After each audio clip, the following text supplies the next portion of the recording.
just to wrap things up here, I do want to go back to the main question that I did see in chat, and I think is a very important one. For the general player who's joining this game, and let's take into account your bounty hunters, your mercenaries, your traders, your racers, your salvagers, anybody who needs to be traveling and around in the game or maybe defending themselves. Is this going to be something that makes the game more fun and interesting for them, or will it, I guess not or, and will it hamper the experience because of the restrictions it's putting on what we've had before? Will that even be noticeable to players? What do you guys think? Well, I know exactly what to say of this. I think for combat probably, but I said this while Avenger was gone. I feel like it's very combat focused. I think SCM is made for combat, and so maybe for that I'll let Avenger 1 answer it specifically the combat. But the rest of the game, I don't think it'll affect at all how you experience the game. I think it only limits those that want to go beyond certain boundaries that we don't have right now. But so for the beginner player, I don't think it'll do much in general.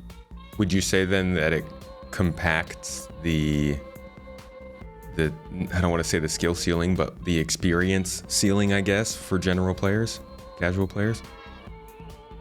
No, I don't think they'll notice. Okay.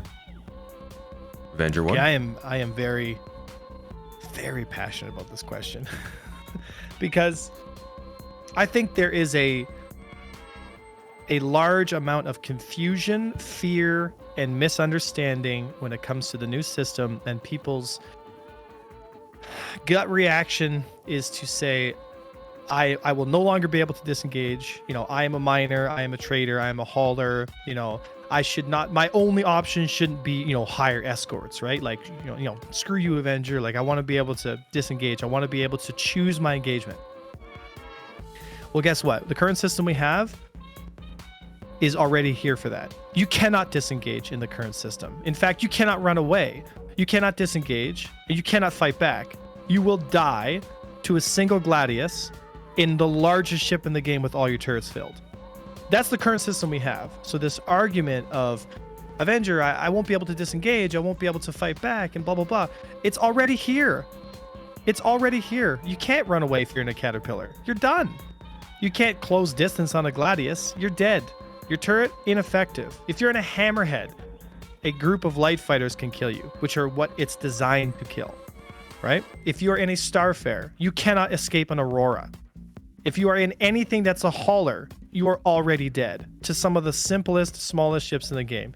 I mean, a Dragonfly can kill a Caterpillar if it takes long enough and you can shoot the same shield facing. Like, it's absolutely ludicrous, this idea of, but Avenger, like, I again, I'm a hauler, I'm a trader, I'm a this, I'm a that. How do I get away? And also with these crazy high speeds for combat, miners are going around Lyra doing their thing, and then boom, they get something on the radar at 5K, and within a second and a half, or 2 seconds, 3 seconds, boom, the guy's already on top of them. And they barely have barely enough time to slam into VTOL mode and try to get away, but it's too late. You're already dead, right? So, this whole idea of this new system is going to make that worse, I think it melts my brain. It makes me so angry because it comes from such a fundamental misunderstanding and ignorance of what combat is. In the new system, you're going to have more of an opportunity to get away. You will have more of an opportunity to fight back. You will have more of an opportunity to survive. Period. End of story, full stop, right? And here's why. So let's say you're in, I don't know, C2 Hercules. You're loading up medical supplies. You're doing whatever you want to do. And, you want to make a chicken run to some moon, right? Well, it just so happens that when you go to OM 3, 4, whatever, there's a Hornet there or whoever with a bad attitude and a Mantis or whatever, right? Mm-hmm. In the current system we have, that Mantis will stop you from warping, and your only option is to either surrender. I mean, you could log off, but that's going to be taken away from you at some point, so that's not a viable option. I mean, your only option truly is to surrender, because if you try to dogfight or get into any kind of combat with that light fighter or that medium fighter, you simply will not be able to apply the damage, because you won't be able to get closer than 300-400 meters because you don't have acceleration. You're also physically very large, so he's going to be able to hit you, but you can't hit him. And so we're in this pickle, you know what I mean? Where the only viable option for that C2 is to either bring a scout for him to come in first and be like, it's clear, or bring an escort so that if he does get himself in that situation, he has somebody who can peel him off and then he can warp away, right? In the new system, two things are going to happen. One, the distances will get closer, which means your turrets will become more effective. That's number one. Two, energy management is going to be much more important. Because if you save up all your power in your engines and you don't switch it to your weapons or your guns, and you're just interested in running, then you're going to stay at those higher energy speeds for longer, which means you'll eventually be able to separate the gap because you're going to have much more boost saved up. You can stay at those high speeds for longer with your main thrusters pushing away from him until eventually you can get the distance you want and boof, off you go. Right? The turrets are going to create what's called reverse pressure, where they're going to swing to 6 o'clock and they're going to start shooting at whoever's chasing. And if you're in a Gladius with high speed, you're going to have to corkscrew, you're going to have to start moving around, which is going to extend the amount of distance you have to cover to chase your targets, which means you're going to have to use more energy, you're going to have to use your guns, you're going to have to keep swapping power between your charging, all these things. Eventually, you're going to create distance and you'll be able to get away. Unless that's assuming that all ships have the same top speed in SEM. Well, what if they give a Caterpillar 150 ms top speed and a Gladius 300, and you still have the same problem? What are your ideas on that? Right. Well, that's a tuning issue, but that's not a mechanical issue, right? No, that's I'm sure. That's a tuning issue when it comes into, okay, the Caterpillar's not fast enough to be able to manage a disengage, right? So, you know, they want it, like they might have to go into the numbers and be like, we're going to give it 200 now, right? And we're going to give it 200 meter per second standard and 300 boost, right? Now the Gladius can get 350, but it's going to bleed those 50 meters per second off, creating all the momentum to change its vector because it's going to get shot at by turrets, right? You know, so you're going to add, again, this adds into gameplay, this adds into disengagement theory, this adds into shield switching so that you're pushing your shields to one side of your ship or the other to get away. Like in the new system, you at least have a bloody chance. In the system we have now, man, you're checkmate. You know, and there ain't nothing you can do about it. Yeah. And so I really wanted to drive that home because, you know, and again, this whole like, well, I'm just going to slam into QT mode and run away. It's like, okay. Let me know how that works out for you. Let me know what turning your shields off for 8 seconds is going to do to you in combat. You know what I mean? It's like, you might get away from a single light fighter, you know, but you're going to take some serious damage. But if there's a couple guys on you and you turn your shields off to try and spool up your quantum, and also we've already been told that if you try to spool up quantum and you're taking fire from distortions, for example, like your spool timer gets reset. So you're indefinitely held there if your shields are down and you're trying to spool up, right? So that, I feel like that's what scares people, though. The idea that they won't be able to. So you need to disengage with standard tuning until until you're able to distance yourself enough where you can reliably go into QT mode and get out, right? And also, I don't see, like, are we still, here's a question. Can we just go straight into quantum, like, in terms of, like, jump mode from standard control mode? Like how we do now, just target a moon and turn quantum on and off we go? Like, do we have to switch into these higher speeds? Or can we just go straight into quantum once we're outside of the weapon range of the Gladius, for example? Right, we're at 2,200 meters, and it's you know, it's still chasing, and it's out of energy, it's tired, whatever, right? Then just warp off. You know what I mean? Unless he's got a mantis, but that's a different story. If he's interdicting you because he's an ambush crew, well, if he's interdicting you, then you have two choices. One, you can call for help, and you can extend the amount of time as much as you can to buy time for people to come help you, or you can surrender. Right? Because if he's caught you with an interdictor and they're designed to take you out and you have no escorts, like, people have to realize that, like, risk is part of the game. And this is a problem in EVE Online too, which I played for a very long time. It's like, if you jump into null security space and you get bubbled by an interdictor, like, and you brought no scout, you brought no people to fight, like, of course you're gonna get killed. Right? Like, you're not gonna find people interdicting folks at, like, you know, the higher security areas, Earth, and that kind of stuff. Like, there's going to be zones where this is a more typical behavior. I mean, we don't have an idea of that, though. I hope so, and I believe that's how the game will be. Yeah, but you got to look at the design choice. Yeah, the design choice.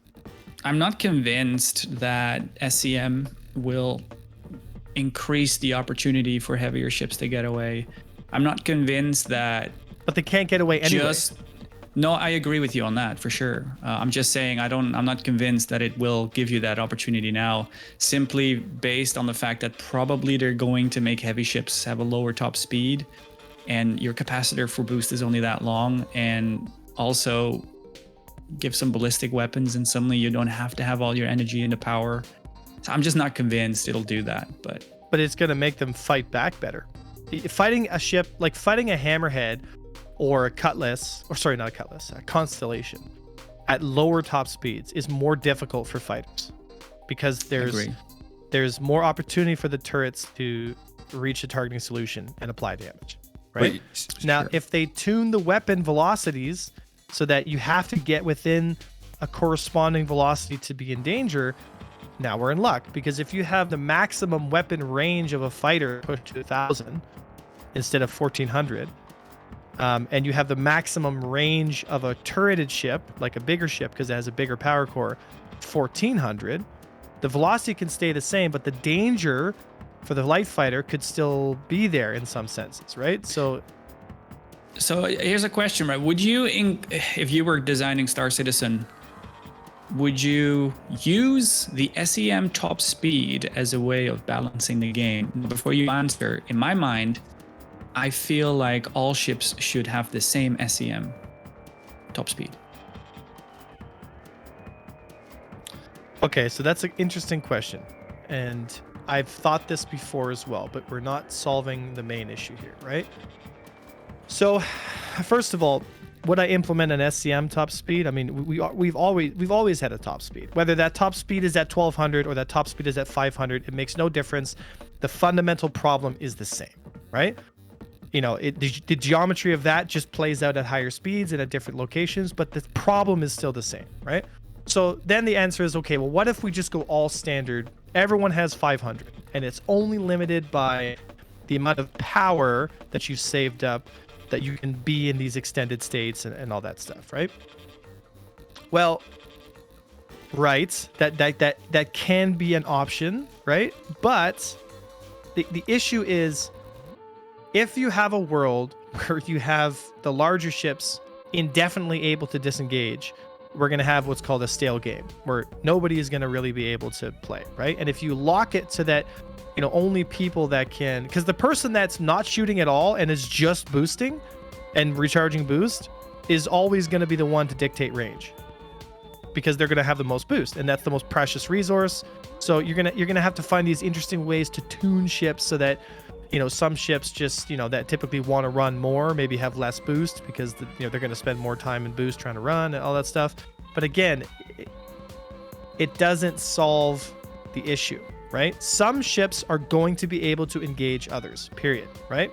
So if you're in a large vessel like a Hercules, right? You're going to get engaged by smaller stuff, period. Because you need to be engaged by smaller stuff. Otherwise, why would you bring smaller things? It's a tool for the job, right? Bigger stuff shouldn't be threatened by small stuff to some degree, right? A gang of light fighters against a heavily armored Idris, probably not really that big of a threat. But an Idris versus a gang of size 9 torpedoing heavy bombers, well, that's a different story, right? So then you need the smaller things to chase down those other things. So it's an ecosystem, right? So if you lock everything to monotone, right, then that ecosystem can't play out. Then what'll happen is the ship that performs the best at that speed will become the meta ship, and everyone will fly that ship, because why would you fly anything else? There's no dynamics. So this is going to be sitting up in the air for a long time, because it's going to take a long time for them to balance these ships.